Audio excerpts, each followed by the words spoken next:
আজিৰ পায়সখিনি অলপ বেলেগ ধৰণে বনাই খাওয়া হওক। এয়া তাৰ কাৰণে কাজু লৈছোঁ, আলমণ্ড লৈছোঁ, মই জহা চাউল লৈছোঁ, ঘি লৈছোঁ, তেজপাত, ইলাইচি এটা লৈছোঁ আৰু গাখীৰ লৈছোঁ। আৰু এতিয়া চচপেনটোত এচামুচ ঘি দিব। ঘি দি কাটি থোৱা আলমণ্ড আৰু কাজুখিনি তাত অকণমান ভাজিব।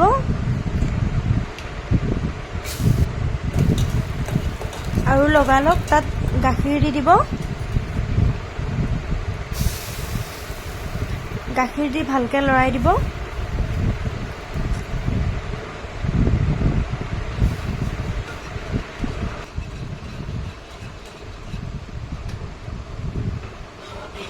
আৰু তাত তেজপাত আৰু ইলাইচি দি দিব গাখীৰখিনিত।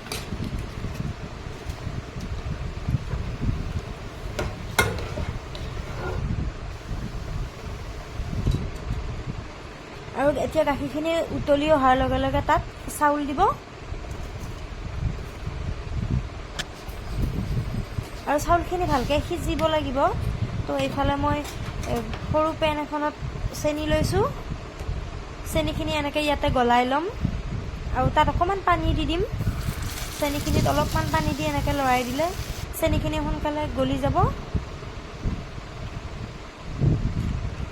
আৰু তাত মই কেইটামান খিচমিচো দি দিম।